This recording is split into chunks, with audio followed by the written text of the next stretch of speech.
ఇక ఈ ఆధార్ కార్డులు చెల్లవు.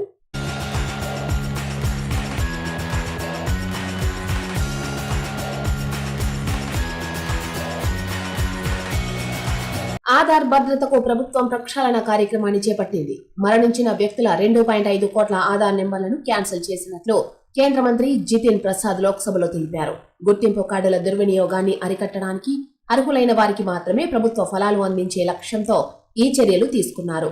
మరణించిన వారి ఆధార్ నెంబర్లను అలాగే వదిలేయడం వల్ల మోసాలు జరిగే అవకాశం ఉంది.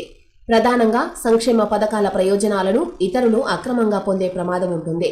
అందుకే ఒక వ్యక్తి మరణించిన వెంటనే ఆ సమాచారాన్ని అప్డేట్ చేయడం అవసరం. దేశంలో ప్రస్తుతం 134 కోట్ల మందికి పైగా ఆధార్ కార్డులు ఉన్నారు. ఇంత పెద్ద సంఖ్యలో ఉన్న సమాచారాన్ని ఎప్పటికప్పుడు సరిచూడడం ఒక సవాలుతో కూడుకున్న పని. మరణాల నమోదు ఒకచోట జరిగితే ఆధార్ కార్డులోని చిరునామా మరో చోట ఉండే అవకాశం ఉంది. ఇలాంటి సాంకేతిక ఇబ్బందులను అధిగమిస్తూ అధికారులు డేటాను క్రమబద్ధీకరిస్తున్నారు. వివిధ విభాగాల మధ్య సమన్వయం పెంచడం ద్వారా ఈ ప్రక్రియను మరింత వేగవంతం చేశారు. బయోమెట్రిక్ లాక్ సదుపాయం ద్వారా కార్డుదారులు తమ వ్యక్తిగత సమాచారాన్ని భద్రపరచుకోవచ్చు. దీనివల్ల మన అనుమతి లేకుండా ఎవరూ బయోమెట్రిక్ వేలిముద్రలను వాడలేరు. సైబర్ నేరాలు పెరుగుతోన్న ఈ రోజుల్లో ఇలాంటి ఫీచర్లు సామాన్య ప్రజలకు కొండంత అండగా నిలుస్తాయి.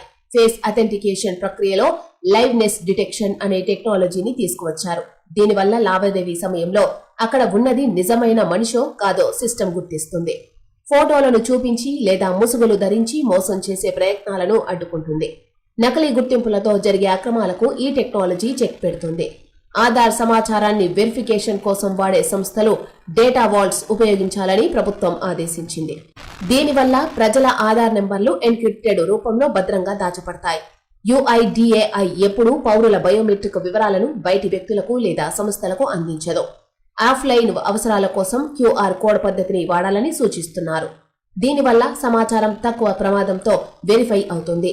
ఆధార్ మొబైల్ యాప్ను ప్రభుత్వం విడుదల చేసింది. ఈ యాప్ ద్వారా కుటుంబ సభ్యులు తమ వారి మరణ వార్తలను అధికారులకు సులభంగా తెలియజేయవచ్చు. ధృవీకరించిన పత్రాలను అప్లోడ్ చేయడం ద్వారా ఆధార్ రద్దు ప్రక్రియను ఇంటి నుంచే పూర్తి చేయవచ్చు. ఈ పద్ధతి వల్ల ప్రభుత్వ కార్యాలయాల చుట్టూ తిరిగే శ్రమ తప్పుతుంది.